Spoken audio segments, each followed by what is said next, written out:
नमस्कार दोस्तों, मैं हूं मनोज कुमार गुप्ता। आप देख रहे हैं मेरे चैनल को, इसका नाम है रेगुलर क्लासेस फॉर अकाउंट। सामने आपको दिख रही है इनकम टैक्स की बुक और चैप्टर चल रहा है इनकम फ्रॉम हाउस प्रॉपर्टी और क्वेश्चन नंबर चलेगा 26 क्वेश्चन भी अच्छा क्वेश्चन है, हार्ड क्वेश्चन है, बच्चों से नहीं हो पाता कई बार।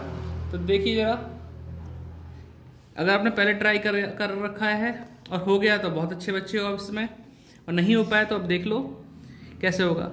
Doctor Piyush Trivedi construct a big house in July 2012, municipal valuation of which is कितना है 80,000 per annum, while it standard rent दे रखा है under the rent control act 90,000 और इसमें है एनुअल, आगे है एनुअल हो गया। फिर the house was used in the following manner during the previous year, house का इस्तेमाल कैसे किया गया बताया गया है।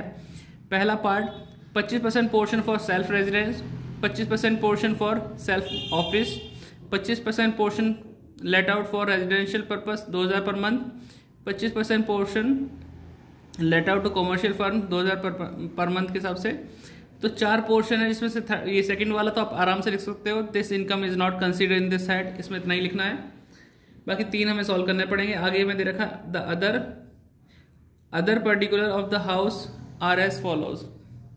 क्या है first point, municipal corporation tax दे रखा है 12,800 रुपये बनता है इनका। Actual payment during the previous year जो हुआ है वो है 9,000। तो अब बात आती है कि आपके लिए 9,000 इंपॉर्टेंट है या 12,800।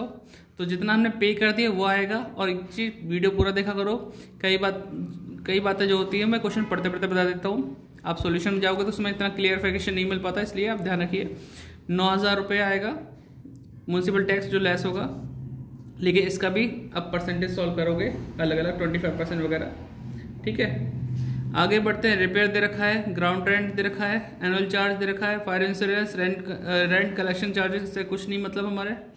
आगे है he had taken a loan from housing board to construct the house, 12% per annum पे 2 लाख का लोन लिया जिस पर इंटरेस्ट बनता है 24,000 ड्यूरिंग द प्रीवियस ईयर के लिए, out of which 20,000 was paid. आप उसमें से कितना दे चुके हो 20,000। अब बात आती है कि आपके लिए ये इंपॉर्टेंट है ये इंपॉर्टेंट है। तो इंपॉर्टेंट होता है आपका इंटरेस्ट जितना ड्यू हो चुका है, कितना पे कर दिया उससे मतलब नहीं, जितना ड्यू हुआ है 1 साल के लिए वो आपका लेस होगा डिडक्शन में, ना कि जितना पे कर चुके हो, ठीक है। तो इसमें 24,000 आएगा। Compute income from house property for the assessment year 2023-24। तो ध्यान रखिए, इसके लिए हमें सॉल्व करना है। करते हैं सॉल्यूशन, दिखाते हैं आपको। तो सॉल्यूशन हमने कर लिया। यहाँ लिखा है computation of taxable income from house property for the assessment year 2023-24, ये लिख दिया। फर्स्ट पॉइंट है 25% house is used for self residence, ठीक है। तो यहाँ पे ग्रॉस एनुअल वैल्यू से स्टार्ट होता है, तो नील लिखा, म्यूनसिपल टैक्स नील आता है इसमें, एनुअल वैल्यू भी नील आएगी, लेस डिडक्शन अंडर सेक्शन 24 के अकॉर्डिंग। पहला 30% ऑफ एवी नील था तो ये भी नील आएगा। इंटरेस्ट और लोन अगर हम लिखते हैं तो 2 लाख का 12% कितना बनता है 24,000 जो कि ड्यू था, उसका 25% में लिखना होगा। 25% लिखा 6,000 आ गया। 6,000 अब जब यहाँ लिखेंगे माइनस करने के लिए, तो ये 6,000 रुपये जब नील में से माइनस करेंगे तो यहाँ पे आएगा ब्रैकेट में 6,000 लॉस फ्रॉम एचपी के नाम से, लॉस फ्रॉम एचपी, यहाँ 6,000 सिंपल दिखाने।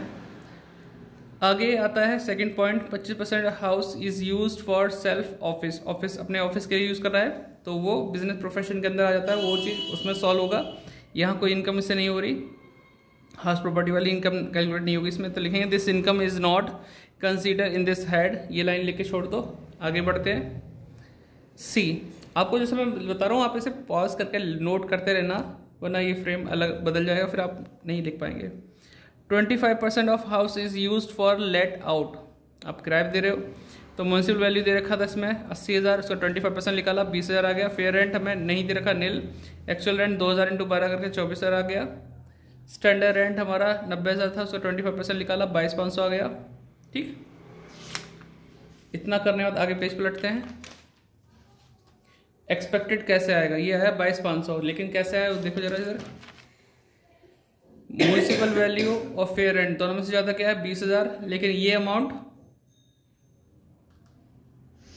इससे ज्यादा नहीं होना चाहिए। तो बच्चों ध्यान रखिए, आप हमेशा म्यूनसिपल वैल्यू फेयर रेंट में कंपैरिजन करते हैं तो कंपैरिजन करने पे ज्यादा क्या आया 20,000 आया। अब देखना ये ज़्यादा वाली अमाउंट इससे ज़्यादा तो नहीं है, स्टैंडर्ड रेंट से कम थी, तो इसलिए हम 20,000 लिखेंगे ना कि 22,000।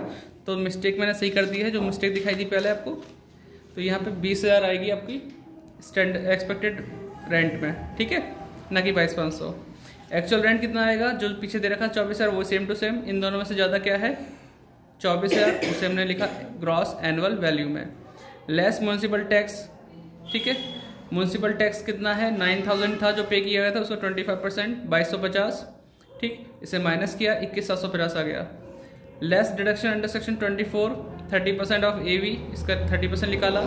इंटरेस्ट लोन 24,000 का 25% 6,000, दोनों को प्लस किया और माइनस कर दिया, तो क्या आएगा, इसे नीचे लाइन नहीं आएगी, माइनस करके ये value I 9,225 income from house property. तो ये स्टूडेंट ने खुद किया था, तो इसलिए गलतियाँ मिलेंगी तो सुधारेंगे, ठीक। आगे बढ़ते हैं। D 25% house is used as commercial firm को लेट आउट के लिए दिया है, used for let out for commercial firm. तो म्यूनसिपल वैल्यू हमारी है 80,000, उसका 25% निकाला 20,000 आ गया। फेयर रेंट नहीं दे रखा था, nil. Actual rent 2,000 × 12 24,000। Standard rent 90,000 का 25% 22,500। फिर से वही चीज़ रिपीट होगी। इन दोनों में से ज़्यादा कौन सा है, म्यूनसिपल फेयर में 20,000। ये वाला इस अमाउंट से जो स्टैंडर्ड रेंट है, जो स्टैंडर्ड रेंट की अमाउंट है 22,500, ये इधर से इधर गई, स्टैंडर्ड रेंट की अमाउंट से कम है, तो इट मीन्स ये हम 20,000 लिख सकते हैं। अगर ये अमाउंट यहाँ पे जो ज़्यादा आ रही है वो इससे भी ज़्यादा होती तो 22,500 में लिखना पड़ता, ठीक है। तो एक्सपेक्टेड रेंट हमारा 20,000 आ गया, एक्चुअल रेंट हमारा 24,000 सेम टू सेम लिख दिया। इन दोनों में से ज़्यादा क्या है, 24,000। म्यूनसिपल टैक्स माइनस किया, 9,000 का 25% 2,250 माइनस करके 21,750 आया। फिर उसके बाद इसका 30% निकाला 6,525, और इंटरेस्ट लोन 24,000 का 25% 6,000, दोनों जोड़ के माइनस कर दिया। यहाँ लाइन हटानी पड़ेगी, लाइन नहीं आती है पे। फिर माइनस करके 9,225 इनकम फ्रॉम हाउस प्रॉपर्टी, ये आ गया। अब दो पोर्शन से तो इनकम हुआ है, इस वाले पोर्शन से, इस वाले पोर्शन से, एक से लॉस हुआ है। तो total taxable income from house property minus के 6,000, फिर नील, और फिर इनकम, और फिर इनकम दूसरे इस तरीके से।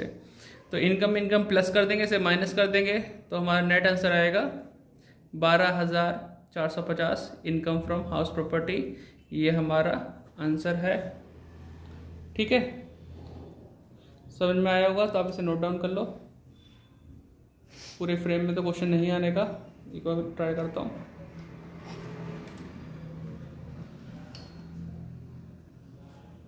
ये है क्वेश्चन, ठीक है। और इसके पीछे वाला पार्ट अब इतना आया है, ठीक। ये वाला पार्ट है यहाँ से तक का, नोट कर लेना। नेक्स्ट वीडियो मिलते हैं।